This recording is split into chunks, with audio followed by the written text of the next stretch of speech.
మన సిరీస్లో దయచేసి దంపతులుగా ఉన్న వాళ్ళు ఎవరైనా ఉంటే లోపలికి వచ్చి కూర్చోండి. ఈరోజు పక్కన కూర్చుంటే బాగుంటుంది. ఓకే, ఎందుకంటే వివాహ విషయం గురించి ఎందుకంటే ఆ ఫ్లో వస్తుంది కాబట్టి నేను దానికోసం ప్రత్యేకంగా నేనేమి సిద్ధపడలేదు, కానీ మన రెగ్యులర్ మెడిటేషన్లోనే ఇది వస్తుంది కాబట్టి ఈరోజు చాలా ప్రాముఖ్యమైన శేఖర్, ఇది బయటకి ఎక్కడ పోవట్లేదు కదా సౌండ్, మనం అంతవరకే కదా. ఓకే, సో ఓకే, మనం చదువుతుంది ధ్యానము చాలా జాగ్రత్తగా వినాలి. ఈవెన్ వివాహం కానీ యవనస్తులు కూడా అందరూ వినాలి ఈ వాక్యం. కేవలం దంపతులకే కాదు, అందరికి కూడా. ఎందుకంటే క్రైస్తవ వివాహపు విలువ యేసుక్రీస్తు ప్రభువారు చెప్పిన క్రైస్తవ వివాహం ఎందుకు చెప్తున్నా అంటే, ఎందుకు మనం ఇది చాలా గమనంగా ఉండాలంటే, ఒక దైవిక భయము కలిగిన దంపతులు చెప్తున్నా, దైవిక భయము కలిగిన దంపతులు దైవిక కుటుంబంగా ఎదుగుతారు. ఆమేన్ ఆమేన్. అంటే దైవిక భయం కలిగిన దంపతులు అంటే దేవుని వాక్యము వివాహం గురించి ఏం చెప్తుంది, దాంపత్య జీవితం గురించి ఏం చెప్తుంది అనేది బేస్గా ఉండి ఆ భక్తిలో వారి వివాహము జీవితం జీవిస్తే వారు దైవిక భయం కలిగిన దంపతులు.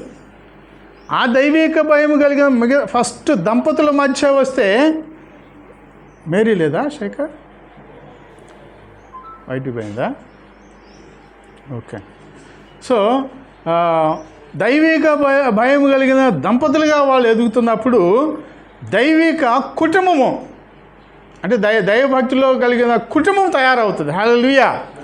దైవిక భయభక్తులు కలిగిన కుటుంబము దైవిక భయభక్తులు కలిగిన సమాజాన్ని లేవనెత్తుతుంది. హల్లెలూయా. దైవిక భయభక్తులు కలిగిన సమాజము ఒక ప్రాంతాన్ని లేవనెత్తుతుంది. ఆ విధంగా ఒక దేశాన్ని ఎఫెక్ట్ చేయొచ్చు. హల్లెలూయా. అది మన నుంచి స్టార్ట్ అయితే ఎంత ఆశీర్వాదకరంగా ఉంటుంది. హల్లెలూయా హల్లెలూయా. ఓకే, సో అట్లీస్ట్ మనం తెలుసుకున్నప్పుడు మనం ఆ విధమైన విలువలు, వివాహపు విలువలు, వివాహ జీవితపు విలువలు, కుటుంబ జీవితపు విలువలు అనేది చాలా ప్రాముఖ్యమైనది. సో మనం మత్తయి సువార్త పోయిన నా లాస్ట్ ప్రసంగంలో మనం ఏం చూసాము, ఒక స్త్రీని మోహపు చూపుతో చూస్తే వ్యభిచారము చేసినట్లుగా చూసాం. సో ఈరోజు మరి మనం నెక్స్ట్ వచనము మనం చూద్దాము. 31, 32 ఈ రెండు వచనాలు మనం ధ్యానిద్దాం ఈరోజు. మత్తయి సువార్త 5వ అధ్యాయము 31, 32.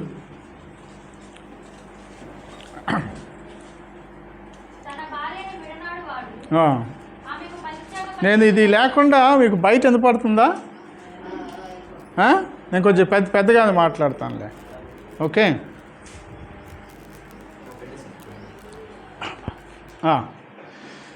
ఓకే.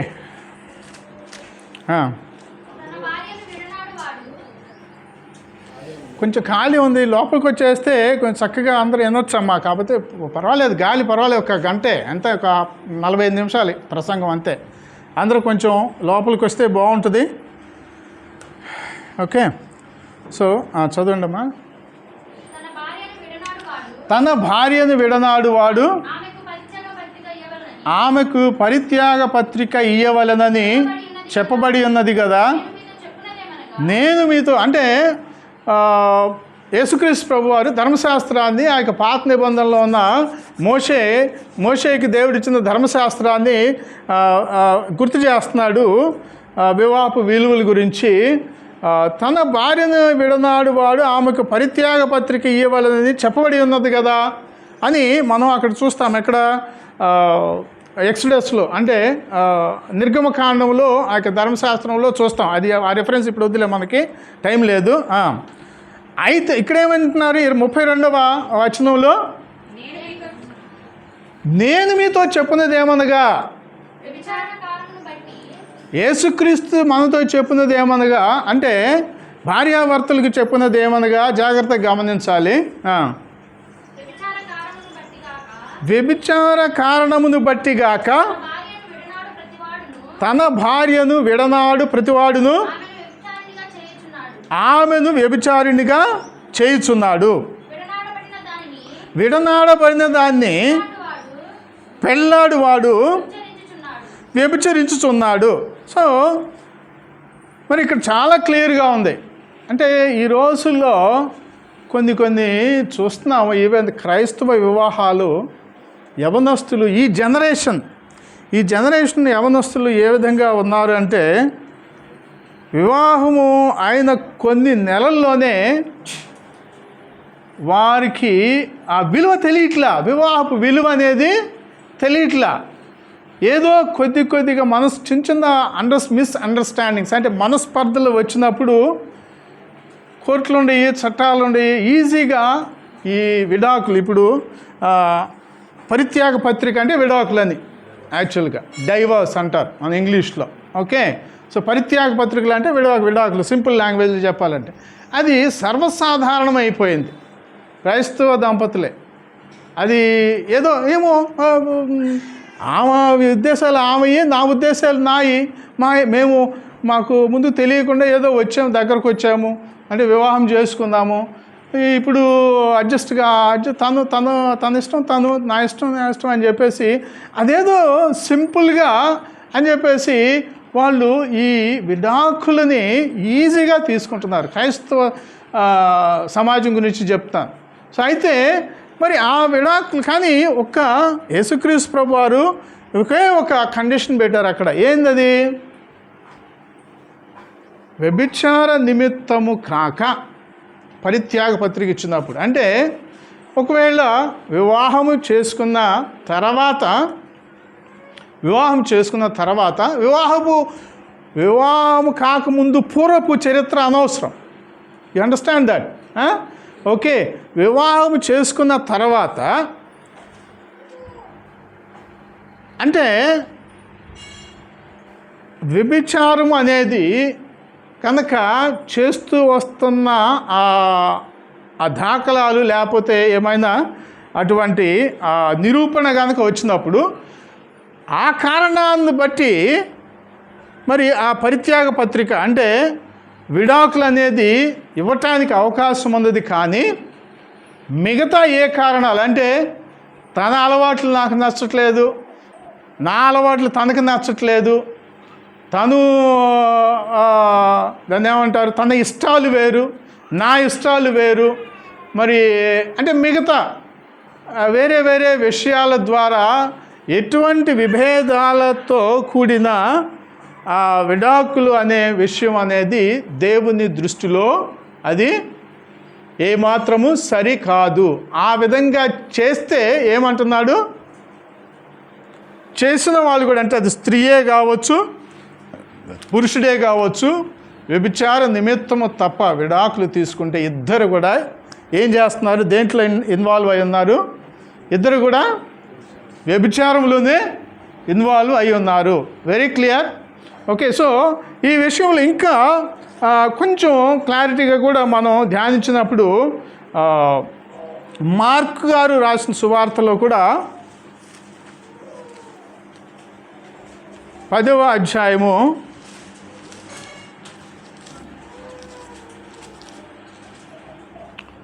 2:9 నుంచి 9 వచనాల వరకు చూద్దాం. పరిసయ్యులు ఆయన వద్దకు వచ్చి ఆయనను శోధించుటకై ఆయనను అడిగిరి. అందుకు ఆయన మోషే మీకేం ఆజ్ఞాపించిందని వారిని అడిగాను. వారు పరిత్యాగ పత్రిక వ్రాయించి ఆమెను విడనాడవలదని మోషే సెలవిచ్చిందని చెప్పగా, యేసు మీ హృదయ కాఠిన్యమును బట్టి అతడు ఆజ్ఞను మీకు రాసిచ్చింది కానీ సృష్టాది నుండి దేవుడు వారిని పురుషునిగాను స్త్రీనిగాను కలగజేసెను. ఈ హేతువు చేత పురుషుడు తన తల్లిదండ్రులను విడిచిపెట్టి తన భార్యను హత్తుకొనును, వారిద్దరూ ఏక శరీరమయుందురు కనుక వారిక ఇద్దరుగా ఉండక ఏక శరీరమై ఉందురు. కాబట్టి దేవుడు జతపరిచిన వారిని మనుషుడు వేరుపరచకూడదని వారితో చెప్పాను. అంటే ఇక్కడ ఇంకొక విషయం మనం నేర్చుకోవాలంటే, యేసుక్రీస్తు ప్రభువు చాలా చక్కగా వివరణ ఇస్తున్నాడు అన్నమాట. ఒక పురుషుడు స్త్రీ వివాహ బంధంలో దగ్గరకు వచ్చినప్పుడు అది ఎవరి తీర్మానం? అల్టిమేట్లీ ఓకే, మాట్లాడుకుంటారు. అటు సైడ్ పెద్దలు ఇటు సైడ్ పెద్దలు వారు మాట్లాడుకుంటారు. వాళ్ళ దృష్టిలో ఉన్నంత వరకు కూడా బ్యాక్గ్రౌండ్ చెక్స్ సంథింగ్ ఏదేదో చేసుకుంటారు. అంటే నలుగురిని కనుక్కుంటారు, ఊళ్ళోనూ ఏదేదో చేసుకుంటారు. ఓకే, కానీ ఆ వివాహ బంధంలో ప్రత్యేకంగా క్రైస్తవుల గురించి నేను చెప్తాను, అన్యుల గురించి నేను చెప్పట్లా, బయట ఎవరి గురించి మనం చెప్పట్లా. సో మనం అండర్స్టాండింగ్ చేసుకోవాల్సింది అంటే యేసుక్రీస్తుని రక్షకునిగా అంగీకరించిన మనం అండర్స్టాండింగ్ చేసుకోవాల్సింది, ఒక క్రైస్తవ వివాహ బంధంలోనికి వచ్చినప్పుడు అది దేవుడు ఏర్పరిచింది. హల్లెలూయా, హల్లెలూయా. ఇది ప్రతి ఒక్క దంపతులు కూడా గ్రహించవలసింది. వివాహ బాంధవ్యం అనేది దేవుడు మీకు ఏర్పరిచింది. ఎందుకంటే యెషయా 34వ అధ్యాయము ఐ థింక్ 14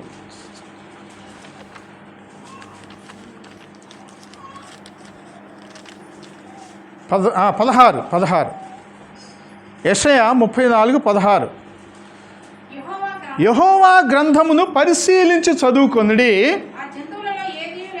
ఆ జంతువులలో ఏదియు లేక ఉండదు, దేని జత పక్షి దాని యొద్ద నుండక మానదు. నా నోట నుండి వచ్చిన ఆజ్ఞ ఇదే.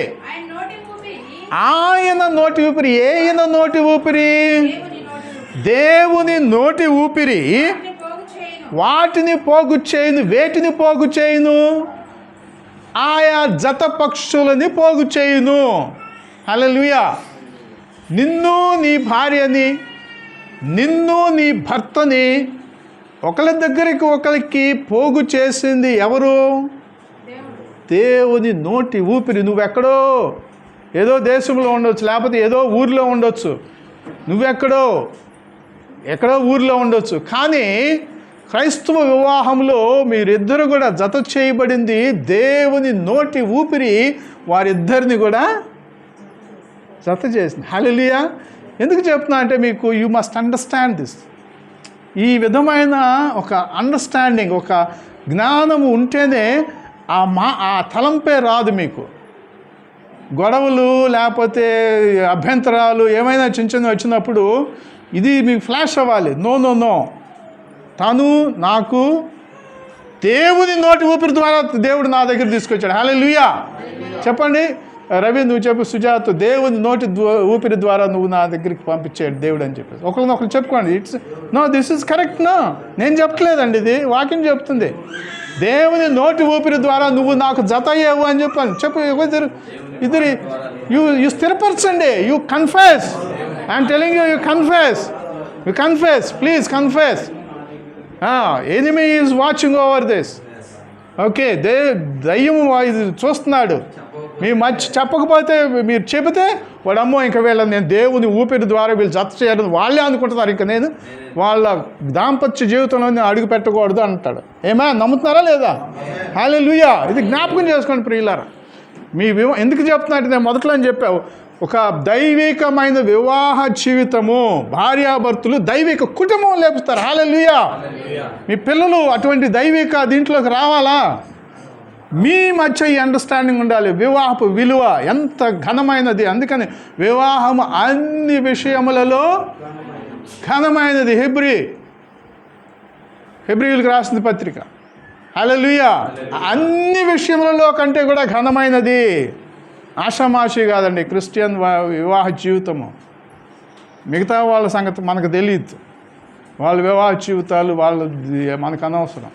క్రైస్తవ వివాహ జీవితం నువ్వు దేవుని నోటి ఊపిరి చేత దుర్గారావు నువ్వు నాగమణి దగ్గరికి జత చేర్చబడ్డావు. నాగమణి నువ్వు దేవుని నూటి ఊపిరి చేత మీరు ఎక్కడెక్కడ ఉన్నారో తెలియదు కానీ వచ్చేసారు, దగ్గరికి వచ్చేసారు. హల్లెలూయా, హల్లెలూయా, హల్లెలూయా. అందుకనే యేసుక్రీస్తు ప్రభువారు ఏమంటున్నారు?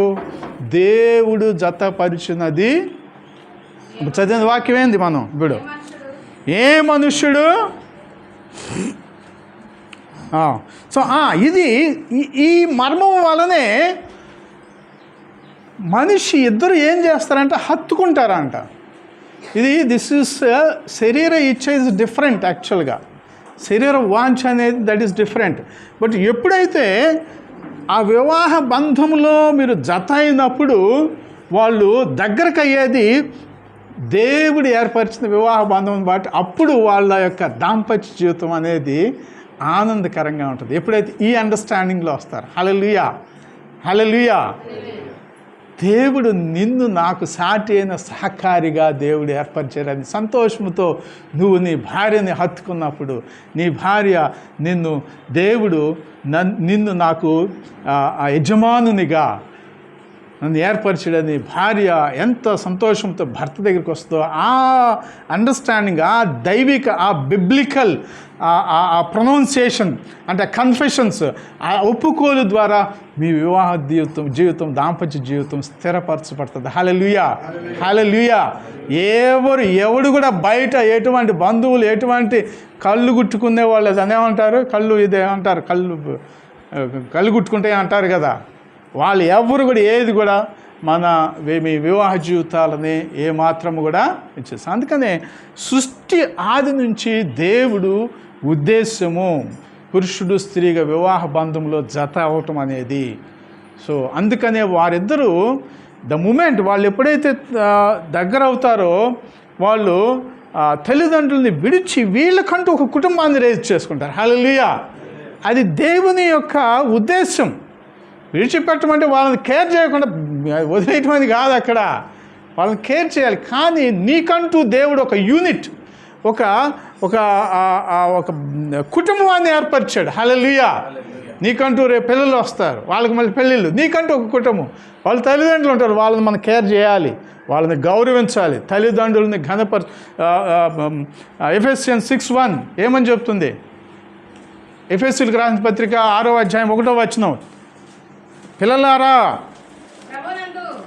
ప్రభువునందు మీ తల్లిదండ్రులకు విధేయులై ఉండుడి, ఇది ధర్మమే, మీకు మేలు కలిగినట్లు మీ తండ్రిని తల్లిని సన్మానింపుము, అప్పుడు నీవు భూమి మీద దీర్ఘాయుష్మంతుడివై ఉందువు.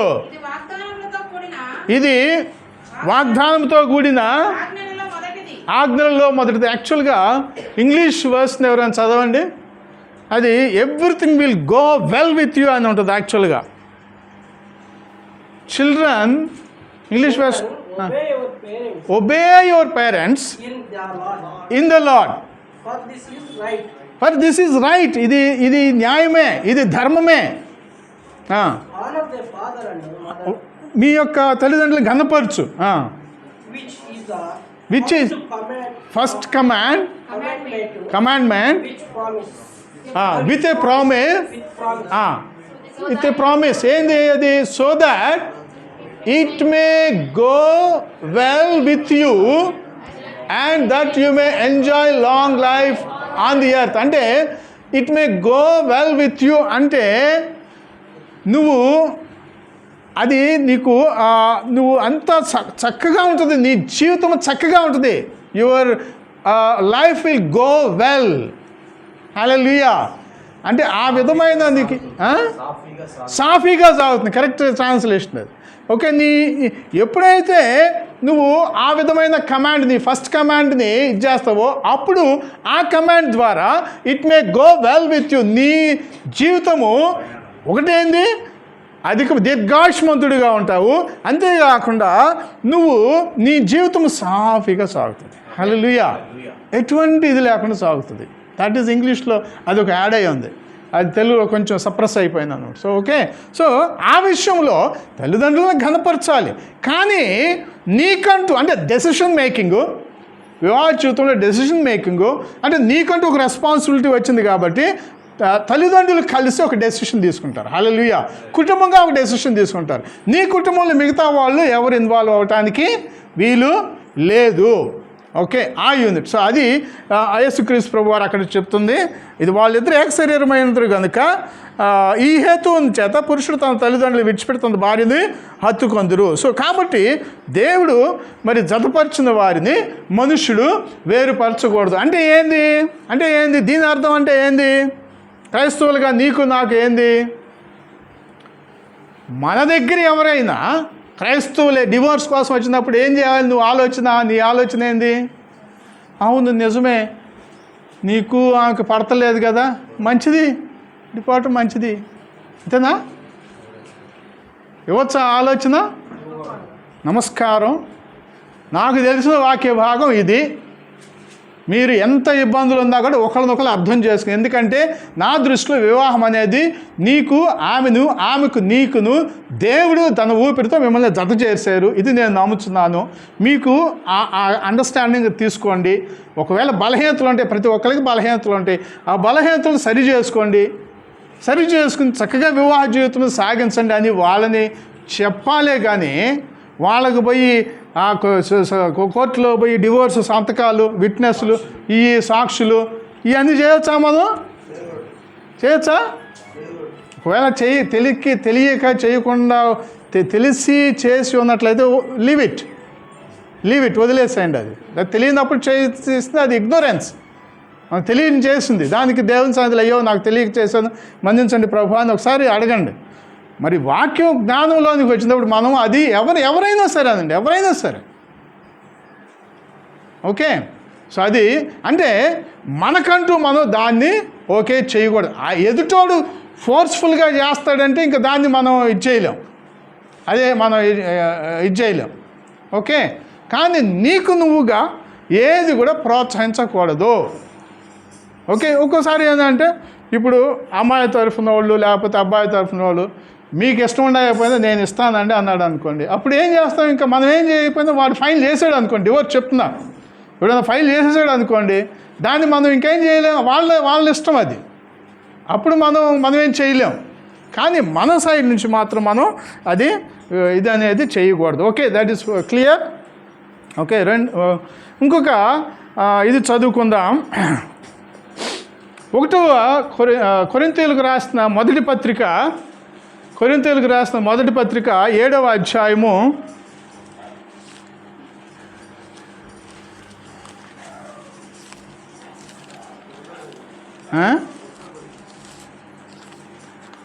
1వ కొరింథీ 7వ అధ్యాయము మనం ఎక్కడి నుంచి చదివితే అది ఐ థింక్ మనం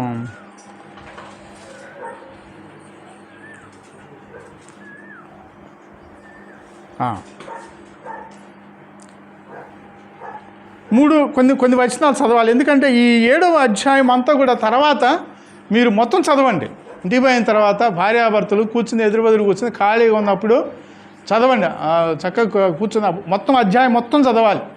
అది దైవిక వివాహం ఎలాగుంటుంది, మీరు ఎలా నడుచుకోవాలి అనేది భర్తకి ఇన్స్ట్రక్షన్స్ అన్నీ కూడా అక్కడ ఇచ్చారు కాబట్టి చదవాలి. కానీ ఇక్కడ కొన్ని వచనాలు నేను మీకు చూపిస్తాను. 3వ వచనం, భర్త భార్యకును అలాగుననే భార్య భర్తకును వారి ధర్మములు నడపవలెను. ధర్మములు అనే దానికి యాక్చువల్గా ఏంటంటే సంసార ధర్మములు అని ఇంగ్లీష్లో క్లియర్గా ఉంటుంది అన్నమాట. ఓకే. సో సంసారపరమైన ధర్మములు జరపవలెను అంటే నేను ఇంకా కొంచెం క్లారిటీ ఇవ్వాలంటే, మీరు కొంతమంది సిగ్గుపడతా ఉంటారు, నాకు ఇష్టం లేదు, నో అలాగనేది మనం చేయకూడదు. వాక్యం చెప్తుంది నీ భార్యాభర్తలు వారి సంసార ధర్మములు జరపవలెను అని చెప్తుంది. కానీ అనారోగ్యపరమైన రీతిలో యూ కాంట్ ఫోర్స్. ఓకే, ఇరువురు కూడా అనారోగ్య పరిస్థితులు ఉన్నప్పుడు అటువంటి సంసార ధర్మాల విషయంలో మీరు ఎవరిని ఫోర్స్ చేయకూడదు. కానీ యాక్చువల్గా వివాహంలో ఎందుకంటే అది వారి ధర్మాలు, వారు సంసార ధర్మాలు నెరవేర్చాలి. ఓకే, ఇది నా యాడింగ్ కాదు, ఇంగ్లీష్ ట్రాన్స్లేషన్లో ఆ వర్డ్ మిస్ అయింది కాబట్టి అక్కడ ధర్మం అంటే సంసార ధర్మం. అంటే మీకు ధర్మం అంటే ఏం ధర్మం అనేది మీకు అర్థం కాకుండా ఉండవచ్చు, దాని గురించి నేను చెప్తున్నాను. ఓకే, భర్తకే కానీ భార్యకు తన దేహము పైన అధికారం లేదు. భార్యలారా, వెరీ క్లియర్, అర్థమైందా? ఇవి అండర్స్టాండ్ దట్. నేను చెప్తున్నానా, మీ దేహంపై అధికారం ఎవరికి ఉంది? వెరీ గుడ్ మా, చాలా బోల్డ్గా చెప్తా కుమారి, అలా ఉండాలి, బోల్డ్, వెరీ గుడ్. ఓకే, సంతోషంగా ఉందా పురుషులు భర్తలకు? సంతోషంగా ఉందా రవి? అదే సంతోషంగా ఉందిగా. ఓకే, తర్వాత చదువు అయితే. ఇప్పుడు అలాగుననే భార్యకే కానీ భర్తకు తన దేహంపై అధికారం లేదు. భర్తలారా, మీ దేహంపై అధికారం ఎవరికి ఉంది? రవి ఊరికనే అంటున్నా. ఓకే, సో వెరీ క్లియర్ అండి. మనకి ఇది నవ్వులాడి ఉంటుంది కానీ బట్ వర్డ్ పౌలు క్లియర్గా రాస్తున్నాడు అన్నమాట. సంఘంలో రాస్తున్నాడు, సంఘానికి రాస్తున్నాడు, కొరింథీ సంఘంలో రాస్తున్నాడు. ఎందుకంటే వాళ్ళ మధ్య చాలా ఇది ఉండే అక్కడ. ఓకే, సో మొట్టమొదటి భార్యాభర్తలు వారి వారి సాంసారిక ధర్మాలని నెరవేర్చాలి. ఆమేన్. ఓకే, రెండు, ఎందుకంటే అది that is the time of intimacy. ఒక అన్యోన్యత అనేది ఆరోగ్యము కూడా, సంతోషముగా వారి వారి ధర్మాలను నెరవేర్చినప్పుడు సంతోషముగా ఉంటారు. హల్లెలూయా, హల్లెలూయా. దేవుడు ఏర్పరిచింది, దట్ ఈస్ నాట్ ఎనీ, దాంట్లో బ్యాడ్ అనేది ఏం లేదు. ఎస్. రెండు, భార్య శరీరంపై ఎవరికి అధికారం ఉంది? భర్తకు ఉంది. భర్త శరీరంపై భార్యకి అధికారం. ఇది గ్రహించాలి. హల్లెలూయా, హల్లెలూయా. ఓకే, ప్రార్థన చేయుటకు మీకు సావకాశము కలుగునట్లు కొంతకాలం వరకు ఉభయుల చొప్పున, ఉభయుల సమ్మతి చొప్పుననే తప్ప ఒకరినొకరు ఎడబాయకుడి. ఎందుకంటే ఇక్కడ ఏంటంటే, ఒకవేళ కొంతకాలం నేను దేవుల్లో కొంచెం బలపడాలి, ఓకే అయ్యా నేను కూడా దేవునిలో కొంచెము బలపడాలి, నేను దేవునితో ఒక ప్రైవేట్ లైఫ్ నేను గడపాలి, అది ఇంకా దేవుని స్నానించాలి, ఈ కొంచెం కాలం, ఒక వారమో లేకపోతే ఒక నెల లేకపోతే ఇది ఇద్దరు సమ్మతి అలా కాదు అని కాదు, ఇద్దరు సమ్మతితో సంతోషంతో నేను దేవునిలో కొంచెం బలపడాలి అని చెప్పేసి మనకి, లేకపోతే మన ఇద్దరు కుటుంబంలో సమస్యలు ఉండేవి కదా, ఇద్దరం కూడా నువ్వు దేవునితో సమయం గడుపు, నేను ఇద్దరం కలిసి సమయం గడుపుదామని చెప్పేసి ఇద్దరు కూడా కలిసి సమయం గడుపుతూ కొంతకాలము ధర్మానికి ఎడబాటుగా ఉండొచ్చు. ఎడబాటు అంటే విడాకులు కాదు, అక్కడ ఎడబాటు అంటే టెంపరీ, కొంచెం ఆ యొక్క సాంసారిక జీవితంలో మీరు కొంచెం ఎడబాటు తీసుకుని ఒక చక్కగా దేవుని సన్నిధిలో ఇరువురి సమ్మతి చొప్పున కొంతకాలము, ఉభయుల సమ్మతి చొప్పున తప్పున ఒకరినొకరు ఎడబాయకుడి. అంటే దేవునిలో గడపటానికో లేకపోతే వేరే ఏమైనా physical problems what ever it may be, దాని చొప్పున దాన్ని తప్పించి నీకు ఇష్టం లేదు, నాకు ఇష్టం లేదు, నువ్వు ఉండు ఒక నెల మీ అత్తగారింటి పోయి ఉండు, నాకు ఇష్టం లేదు, నువ్వు అక్కడ పోయి ఉండు. నో, ఇది కాదు అక్కడ చెప్తుంది. ఒక మంచి కార్యానికి మీరు కొంతకాలం ఏమన్నా మీకు ఎడబాటు కావాలంటే దేవుల్లో బలపడటానికో లేకపోతే ఇది చేయటానికో మీరు ఉండవచ్చు అని అంటున్నాడు. ఓకే, మీరు మనస్సు నిలపలేకపోయినప్పుడు సాతాను మిమ్మల్ని శోధింపకుండునట్లు తిరిగి కలుసుకొందుడి అని చెప్పేసి అక్కడ మరి పౌలు గారు తన సంఘములో ఉన్న వివాహితులకు చెప్పినట్లుగా మనము చూస్తున్నాం. ఓకే, సో ఇంకొకటి 10వ వచనము, పెండ్లి అయిన వారికి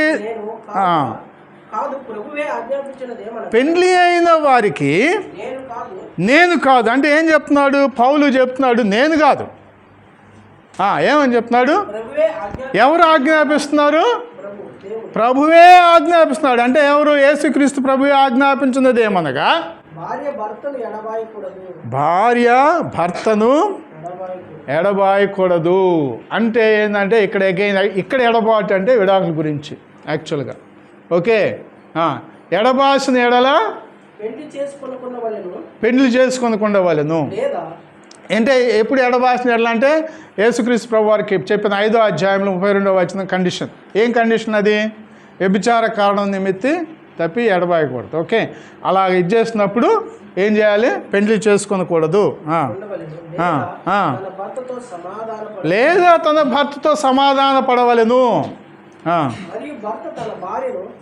మరియు భర్త తన భార్యను పరీక్షింపకూడదు.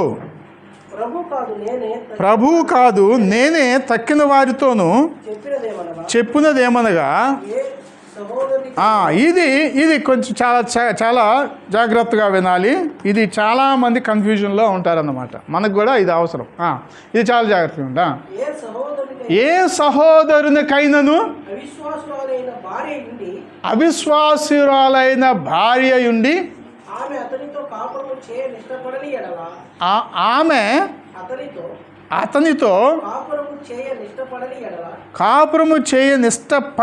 పడిన ఎడల, పడని ఎడల కాదు, అది పడిన ఎడల.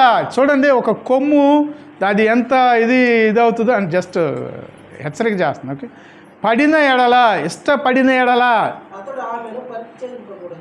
అతడు ఆమెను పరీక్షించకూడదు. ఇప్పుడు ఒక ఇలస్ట్రేషన్ చెప్తున్నా. అంటే అవిశ్వాసులుగా ఉన్నప్పుడు, అంటే క్రైస్తవ కుటుంబమే కావచ్చు, లేకపోతే అన్యుల కుటుంబమే కావచ్చు, అవిశ్వాసులుగా ఉన్నప్పుడు పెళ్లి జరిగిందండి. ఓకే, తర్వాత విశ్వాసులుగా ఒక్క భార్యాభర్తలు ఒకళ్ళు విశ్వాసిగా మారారు. మొట్టమొదటిగా ఒకళ్ళు విశ్వాసిగా మారారు, యేసుక్రీస్తుని రక్షకునిగా అంగీకరించారు.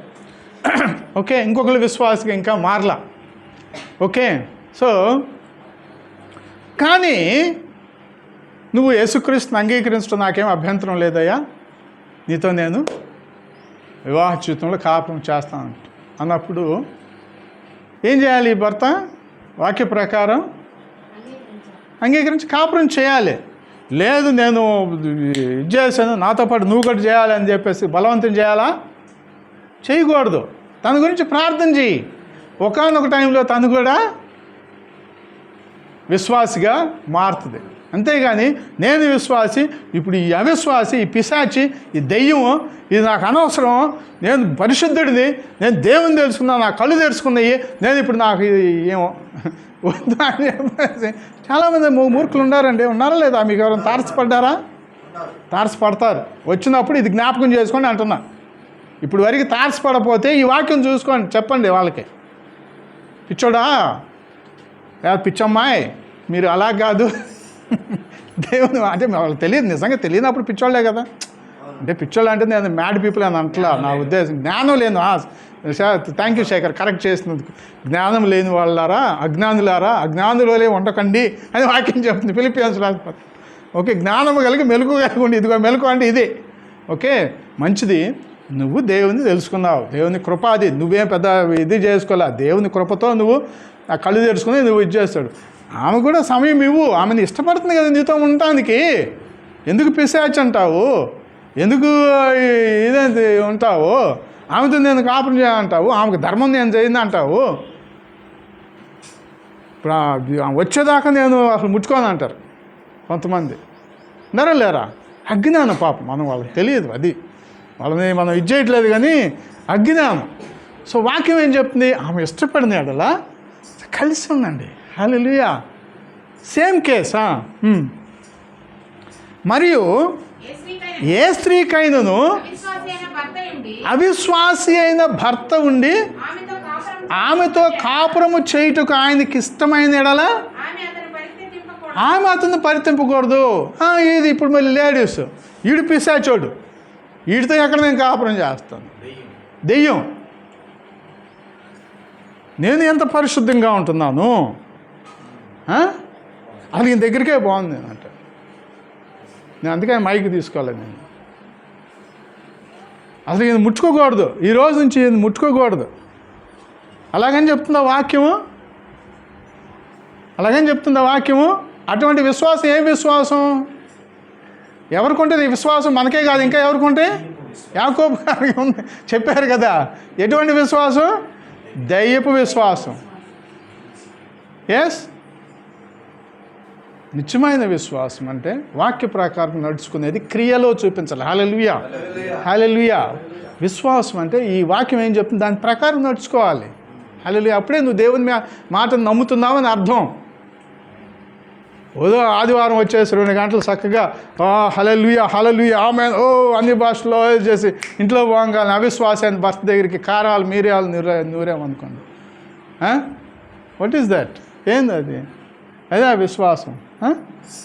ఓకే, సో వెరీ క్లియర్ వాక్యం అందుకని నేను ఈరోజు చాలా ముఖ్యమైన అక్కడ ఆ ఒక్క 2 వాక్యాలకి ఎంత పెద్ద ఇది ఉందన్నమాట, ఉపోద్ఘాతం ఉంది. ఓకే, సో అవిశ్వాసి అయిన భర్త ఇది చూడండి వండర్ఫుల్. ఇది చెప్పాలి మీరు ఎవరికైనా ఎలాగ వచ్చినప్పుడు. చూడండి అవిశ్వాసి అయిన భర్త ఏ భార్యను బట్టి? విశ్వాసురాలైన భార్యను బట్టి they are sanctified. Hallelujah, hallelujah. Wonderful. అబ్బా ఎంత అసలు grace of God. This is grace. ఏదమ్మా అదే అవిశ్వాసి అయిన అంటే విశ్వాసి అయిన భార్యకి అవిశ్వాసి అయిన భర్త ఉన్నప్పుడు ఆ భర్త భార్యను బట్టి, విశ్వాసి అయిన భార్యను బట్టి పరిశుద్ధపరచబడతాడు. హల్లెలూయా. ఎంతమంది సంతోషంగా ఉంది? హల్లెలూయా.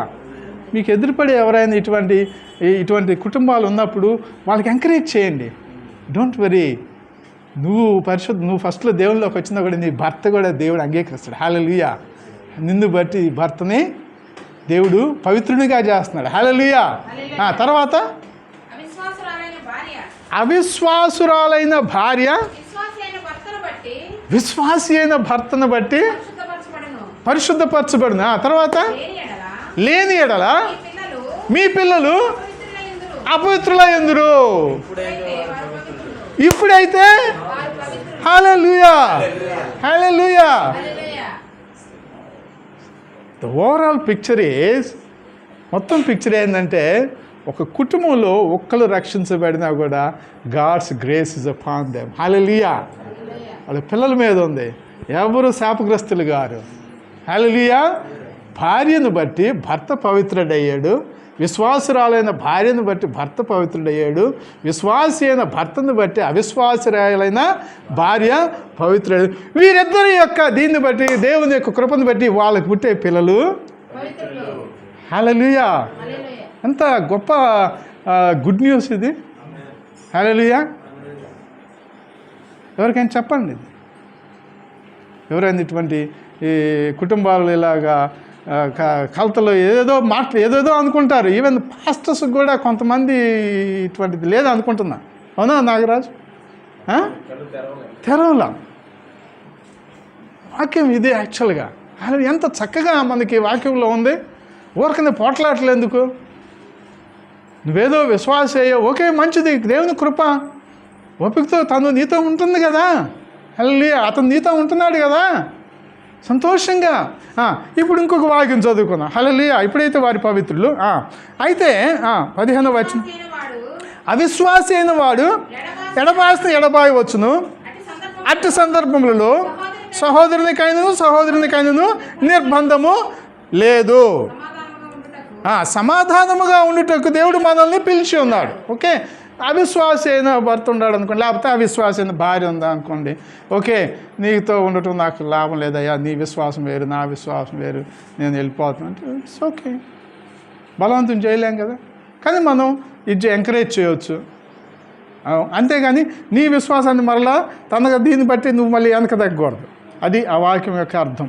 ఓకే, తర్వాతమా, ఓ స్త్రీ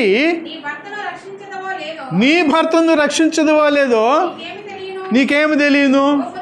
ఓ పురుషుడా నీ భార్యను రక్షించదవో లేవో నీకేమి తెలియను. అయితే ప్రభువు ప్రతివానికి ఏ స్థితిలో ఎందు పిలిచెనో, దేవుడు ప్రతివానిని ఏ స్థితి ఎందు పిలిచెనో ఆ స్థితి ఎందే నడుచుకొనవలెను.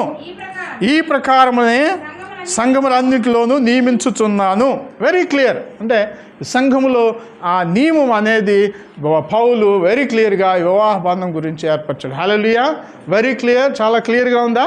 దీంట్లో ఏ మాత్రం సందేహం కూడా లేదు. సో పేతురు గారు ఒక చక్కటి మనకి ఇది చేస్తున్నాడు. అంటే ఇదే విషయంలో పేతురు గారు కూడా ఒక ఇది వివరణ ఇస్తున్నారు. ఆయన రాసిన పత్రికలో పేతురు మొదటి పత్రిక 3వ అధ్యాయము, అది కూడా మనం చదువుకుందాం.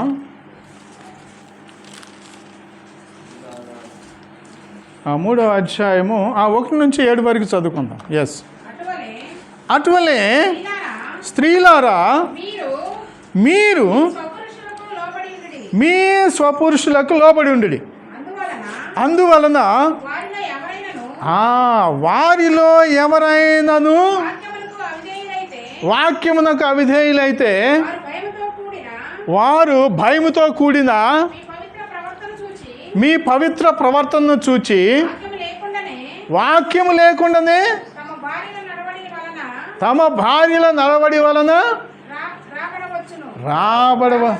రాబట్టవచ్చును. హల్లెలూయా. చూడండి ఎంత చక్కగా పౌలు గ్రేషియస్గా రాస్తున్నాడు. చూడండి అక్కడ. అంటే ఇప్పుడు ఒక విశ్వాసురాలైన భార్య ఉన్నది. అంటే భార్య యేసుక్రీస్తును నమ్ముతున్నది, యేసుక్రీస్తు మీద విశ్వాసం ఉన్నది, యేసుక్రీస్తులో ఎదుగుతూ ఉన్నది. కానీ భర్త ఇంకా మూర్ఖతలోనే ఉన్నాడు, ఇంకా దేవునిలోనికి రాలేదు. ఓకే. సో భార్యకి అది వేదన కలిగిస్తూ ఉండొచ్చు, ఆయన గురించి లోపల ఎంతవరకు ఉండొచ్చు, పీకల దాకా ఉండొచ్చు, లేకపోతే తిడుతూ ఉండొచ్చు. కానీ అలా కాదు చేయాల్సింది అని అంటున్నాడు పేతురు. ఏమంటున్నాడు? ఇది ఇస్తున్నాడు తనకి చక్కగా. ఏమంటున్నాడు? మీరు మీ స్వపురుషులకి అంటే ఎలాగున్నా కూడా వాళ్ళకి లోబడి ఉండాలి. Hallelujah. No condition, unconditional submission. స్త్రీలారా మీ స్వపురుషులకు అంటే మీ భర్తలకు, స్వపురుషులు అంటే భర్తలే, భర్త తప్పించి ఇంకెవరు సొంత పురుషుడు కాదు. ఓకే. సో మీ భర్తలకు లోబడి ఉండుడి. అందువలన ఎప్పుడు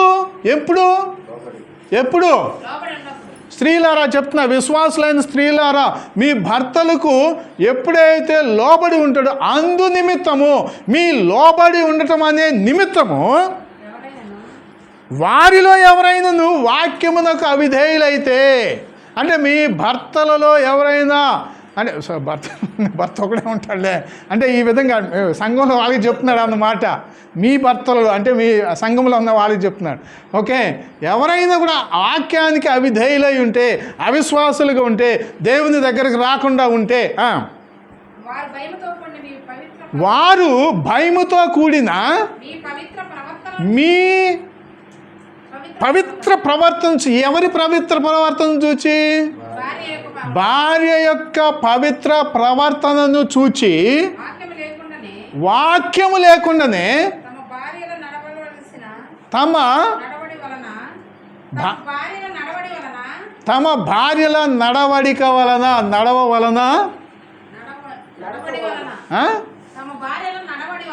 నడవడి వలన అంటే మనకి నడవడి వలన అంటే ఏంది? నడత వలన. సింపుల్ లాంగ్వేజ్ అంటే అక్కడ గ్రాంధికమైన భాష. అక్కడ మనం నడుచుకునే తీరు, మనం మాట్లాడే తీరు, మన ప్రవర్తన తీరు, మన యొక్క క్రియలు అంటే సౌమ్యంగా మాట్లాడటం, లేకపోతే ఏ ప్రవర్తన ఉండాలి మనకి? పవిత్ర ప్రవర్తన, వాక్యానుసారమైన దేవునికి విధేయత చూపించిన, దేవుని భక్తితో కూడిన పవిత్రమైన ప్రవర్తన ద్వారా నడవడి వల్ల, అది నడవడి. వాక్యము లేకపోయినా వలన రాబట్టబడవచ్చును. ఎక్కడికి? దేవునిలోనికి. హల్లెలూయా. స్త్రీలారా ఒకవేళ మీ భర్తలు ఇంకా మూర్ఖతలో ఉన్నారా, ఇంకా మీ భర్తలు వ్యసనంలో ఉన్నారా, ఇంకా మీ భర్తలు ఇంకా మూర్ఖతలో ఉన్నారా, వాళ్ళు మార్చుకోలేకపోతున్నారా, డోంట్ వరీ, మీరు వాళ్ళకి లోబడి ఉండండి. హల్లెలూయా. నేను చెప్పట్లేదు, నేను చెప్తున్నానా? ఏంది అంకుల్ ఆయన పెట్టే టార్చరు మీకేం తెలుసు? ఆయన అనే మాటలు మీకేం తెలుసు? వాక్యం చెప్తుందా? అవును నిజమే వదిలేసే అంటున్నాడా? లేకపోతే ఎడ్డమంటే అనమంటున్నాడా? లోబడి అంటున్నాడు. లోబడితే ఆ కొంచెం ఓర్పు, ఆ కొంచెం సహనం, ఆ కొంచెం ఇది మీరు కనుక చూపిస్తే స్త్రీలారా, మీ పవిత్ర ప్రవర్తనను బట్టి వాళ్ళని దేవునిలోనికి రాబడ్డవచ్చును. హల్లెలూయా, హల్లెలూయా. ఆయన 4 మాటలు అంటే నేను ఆయనకి ఏమైనా తక్కువ? నేను 5వ మాట కూడా అంటాను. హల్లెలూయా, హల్లెలూయా. దానికి హల్లెలూయా అంత బాగా. మేము తగ్గం.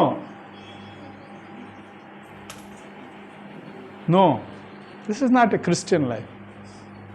క్రైస్తవ కుటుంబ జీవితం కాదు, క్రైస్తవ వివాహ జీవితం కాదు.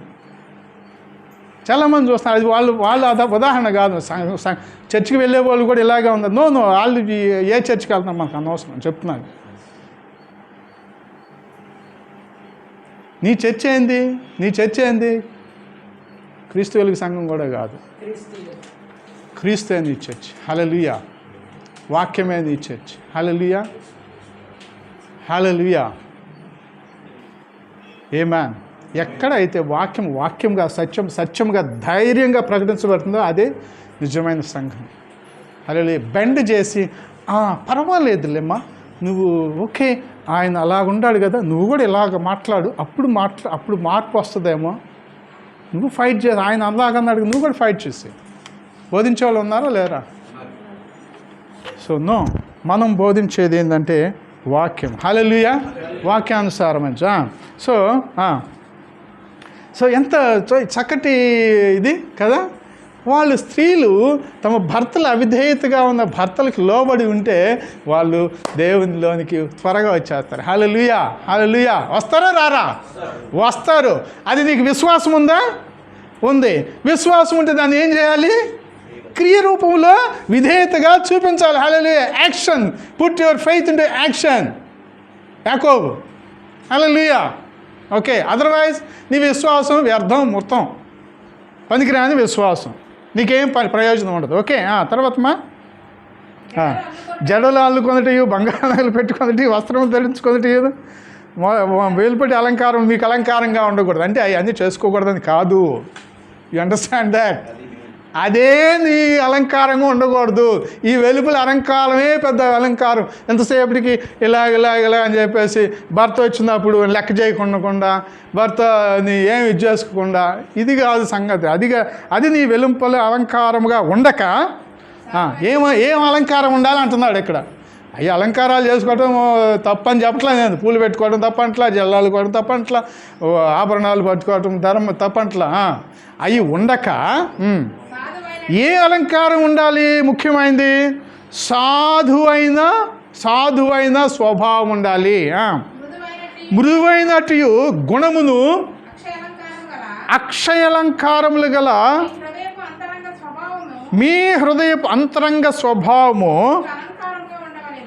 మీకు అలంకారంగా ఉండాలి. ఎందుకంటే అక్షయాంకారములు క్షయాలంకారములు అంటారు. అక్షయం అంటే క్షయము కానిది, అంటే నశించని అలంకారం. ఇవన్నీ అలంకారం అంటే పాడైపోతాయి కదా. పౌడరు ఉంటుందా 24 గంటలు ఉంటుందా? చెమట పట్టేస్తే పోతుంది. అలాగని పౌడర్ రాసుకోవద్దు. ఓకే, జడ ఒకసారి అల్లుకుంటే అది రోజంతా ఉంటుందా? అల్లుకోండి. కానీ అదే ప్రధానం కాదు. అక్షయ అలంకారం అంటే క్షయము లేని అలంకారం. లోపల హృదయం ఎలాగ మృదువుగా మాట్లాడే తత్వం, సాధు స్వభావము, కోపం లేకుండా. హల్లెలూయా. సౌమ్యంగా భర్త ఏమైనా ఏదో ఆయన దీంట్లో చికాకులో వస్తాడండి ఇంటికి. ఆయన ఏదో ప్రవర్తనలో వచ్చేస్తాడు, ఏదో విషయంలో వస్తాడు. వస్తే ఎలాగుండాలి? ఒక భార్యగా మేము కూడా చేసాంలా. నో అలాగుంటే విన్ చేసుకోలేము మనం. చక్కగా చేయవలసిన మృదువైన స్వభావం అంటున్నాడు పేతురు గారు అక్కడ. మృదువైన స్వభావము, చక్కగా పలకరింపు, మంచినీళ్ళు కూర్చోబెట్టి ఎలా ఉందండి ఈరోజు అంతా, ఎంత సంతోషిస్తారండి. కొంచెం సేపు ఓర్పు, సహనము, నెమ్మదిగా ఇచ్చేస్తే సంతోషిస్తాడు. హల్లెలూయా. అరే నేను ఎంత దుర్మార్గంగా వచ్చినప్పుడు కూడా ఏంది అసలుకి పాపం లోపల అంతరంగంలో భయంతో వస్తాడు. అరే నేను ఈ విధంగా వెళ్తున్నాను ఇంటికి, ఏం ఎదుర్కోవాలో భయంగా వచ్చినాడు ఇంటికి రాగానే చక్కగా మంచినీళ్ళు ఇచ్చి చక్కగా అలంకారం అంటే మామూలుగా చక్కగా నీట్గా ఉండి, అంటే ఇంట్లో నువ్వు కూడా పనికి పోకుండా ఉంటే స్త్రీలు చక్కగా వెల్కమ్ చేస్తూ అబ్బా ఎంత దుర్మార్గుడైనా కూడా నేను అనుకుంటాను డెఫినెట్గా మారుతాడండి. హల్లెలూయా. హల్లెలూయా. మారుతాడా? మారడా? It may take some time. Hallelujah. But it will do because word of God says. దేవుడు మీ సత్ప్రవర్తన వలన వారిని రాబట్టవచ్చు. ఆమేన్. హల్లెలూయా. సో ఈ విధంగా మనం చేయాలి. చూడండి, అది కంప్లీట్ చేయాలి. అది దేవుని దృష్టికి మీ హృదయపు అంతరంగ స్వభావం మీకు అలంకారముగా ఉండాలి. హృదయపు అంతరంగ అలంకారము మీకు అది అలంకారంగా ఉండాలి. హృదయపు అంతరంగ స్వభావము, మృదు స్వభావము, సాధు స్వభావము, ఇది నీ హృదయ అలంకరణ, ఇది మీకు ఉండాలి. అది దేవుడు కోరుకుంటున్నాడు. ఓకే, అది దేవుని దృష్టికి మిగుల విలువైనది. హల్లెలూయా. హల్లెలూయా. అటువలే పూర్వము దేవుని ఆశ్రయించిన పరిశుద్ధ స్త్రీలను తమ భర్తలకు లోబడి ఉండుట చేత తమ్మును తామును అలంకరించుకుంది. ఇక్కడేంది అర్థమవుతుంది? మీకు ఏమర్థమవుతుంది? అటువలనే పూర్వము దేవుని ఆశ్రయించిన పరిశుద్ధ స్త్రీలను తమ స్వపురుషులకు అంటే తమ భర్తలకు లోబడి ఉండేట చేత తమని తాము అలంకరించు. సో వాళ్ళకి ఏది అలంకారంగా ఉంది? స్త్రీలు చెప్పాలి. ఏది అలంకారంగా ఉంది? పరిశుద్ధులైన స్త్రీలు, పూర్వంలో పరిశుద్ధులైన స్త్రీలకి ఏది అలంకారం ఉంది వాక్య ప్రకారం? Very good. స్వపురుషులకు లోబడి ఉండుట. హల్లెలూయా. హల్లెలూయా. అప్పుడు తమ్మును తాము అలంకరించుకుంది. ఆ ప్రకారము శారా అబ్రహాముని యజమానుడని పిలుచుచు అతనికి లోబడి ఉండెను. మీరును యోగ్యముగా నడుచుకొనుచు ఏ భయమునకు బెదరక ఉండిన ఎడల ఆమెకు పిల్లలగుదురు. హల్లెలూయా. సారాకి పిల్లలుగా ఉండాలి. ఎంతమంది స్త్రీలు వాంఛిస్తున్నారు? సారా గ్రేట్ ఉమెన్. ఓకే, ఆమెకి పిల్లలు ఎప్పుడే ఉంటారు? ఆమె ఏ విధంగా తన భర్తని యజమానుడని పిలుస్తూ తనకి లోబడి ఉన్నదో ఆ విధంగా మీరు ఇది చేస్తే మీరు ఆమెకి పిల్లలై ఉంటారు అంట. హల్లెలూయా. హల్లెలూయా. సో దట్స్ వాట్ అది మరి ఓకే దేవుడు ఏర్పరిచిన వివాహ జీవితం. హల్లెలూయా. సో అంతవరకు చాలు. ఓకే, సో ఇంకొక వాక్యం చదువుకొని మనం క్లోజ్ చేసుకుందాం. ఇప్పటికే కొంచెం ఇదైపోయింది. ఇంకొక వాక్యం చదువుకుందాం.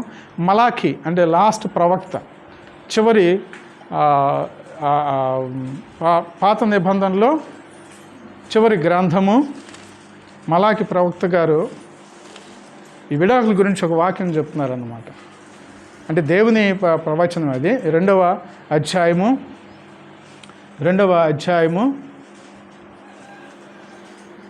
16 నుంచి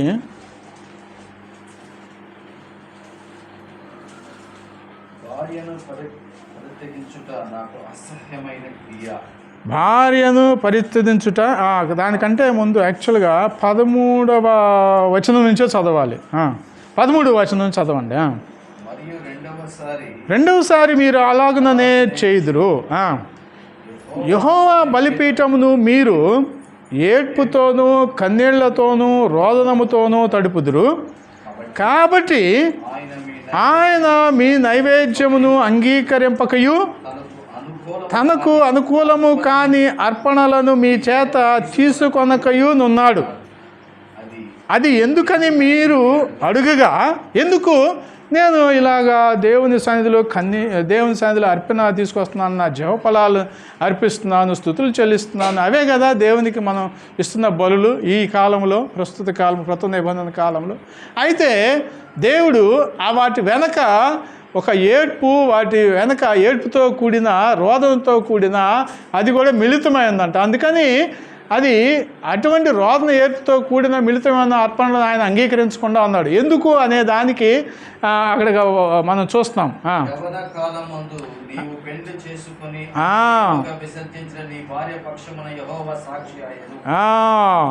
అది ఎందుకని మీరు అడుగగా, యవన కాలమందు నీవు పెండ్లి చేసుకొని అన్యాయముగా విసర్జించిన నీ భార్య పక్షమున యెహోవా సాక్షి ఆయను. అది నీకు తోటిదై నీవు చేసిన నిబంధనకు పాత్రురాలు కదా, నీ పెండ్లి భార్య కదా. కొంచెముగానైనను దైవాత్మ నొందిన వారిలో ఎవరను ఈలాగున చేయలేదు. ఒకడు చేసినను ఏమి జరిగను? దేవుని చేత సంతతి నొందవలని అతడు యత్నము చేసింది కదా. కాగా మిమ్మల్ని మీరే జాగ్రత్తగా చేసుకొని యవనమున పెండ్లి చేసుకుని మీ భార్యల విషయంలో విశ్వాస ఘాతకులుగా ఉండకుడి. భార్యను పరిత్యజించుట నాకు అసహ్యమైన క్రియ అని ఇశ్రాయేలు దేవుడగు యెహోవా సెలవిచ్చుచున్నాడు. ఒకడు తన వస్త్రములను, అది ఓకే. సో ఇది దేవునికి అసహ్యమైన క్రియ. ఏది? పరిత్యజించుట. ఓకే. సో అంటే అది ఎవరిని పరిత్యజించినా కూడా దేవుని దృష్టిలో అది ఎటువంటి క్రియ? అసహ్యమైన క్రియ. అసహ్యమైన క్రియ. ఆయన కళ్ళు మూసుకుంటాడు. చండాలం నేను చూడలేను అని అంటాడు ఆయన. నేను వాళ్ళని ఊపిరితో వాళ్ళని దగ్గరికి చేర్చాను, ఎక్కడెక్కడో ఉండే వాళ్ళని. మీరు మీ ఇష్టానుసారంగా మీరు దేవుడు ఏర్పరిచిన బంధాన్ని మీరు ఇది చేసుకుంటున్నారా అనేది ఆయన అసహ్యమైన క్రియ. అక్కడ అసహ్యమైన క్రియ దగ్గర ఆశీర్వాదం ఉంటుందా? నెమ్మది ఉంటుందా? సమాధానం ఉంటుందా? ఆరోగ్యం ఉంటుందా? ఏముండదు ప్రియులారా. అందుకని ఈరోజు మనం చాలా విషయాలు నేర్చుకున్నాం. ఓకే, వివాహ బంధం. అందుకని వివాహ బంధం ఇంకోసారి నేను చెప్తున్నాను, ఒక భయభక్తులతో కూడిన దైవిక వివాహము, భార్యాభర్తలు దైవిక కుటుంబమును లేపుతారు. అంటే మీ పిల్లలు దైవికంగా ఉంటారు, దైవిక కుటుంబాలు దైవిక సమాజాన్ని లేపుతాయి, దైవిక సమాజాన్ని దైవిక ప్రాంతాన్ని లేపుతాయి, దైవిక ప్రాంతం దైవిక దేశాన్ని లేపుతాయి. హల్లెలూయా. దానికి ఎక్కడి నుంచి మొదలవ్వాలి? ఇంట్లో నుంచి మొదలవ్వాలి. ఒక సింపుల్ దంపతుల నుంచి మొదలవ్వాలి. అది మీరే ఎందుకు కాకూడదు? నేనే ఎందుకు కాకూడదు? హల్లెలూయా. నీ నుంచి నీ పక్కన వాళ్ళు నేర్చుకుంటారు. అన్యులైనా కూడా అరే వీళ్ళు ఎంత దాంపత్య జీవితం ఎంత చక్కగా ఉంటుంది, వీళ్ళు పిల్లలు ఎలా ఉంటున్నారు, వీళ్ళు అనుసరించే దేవుడే నిజమైన దేవుడు. మీ పక్కన ఇంట్లో మీ గొడవలు వాళ్ళకి డిస్టర్బెన్స్గా ఉండయా? మీ మాటలు, మీ ప్రవర్తన, దంపతులుగా మీరు నడుచుకునే తీరు, ఒకరినొకరు పలకరించుకునే తీరు. కొంతమంది ప్రాక్టికల్గా చెప్పాలంటే కొంతమంది దీనికి బయలుదేరుతారు. దాన్ని ఏమంటారు, ఊరికి పోతున్నాం అనుకో, అంటే తమిళనాడులో ఉంది కల్చరు. ఇది అయిపోయింది, కట్ చేసేయరా ఇది. ఓకే. సో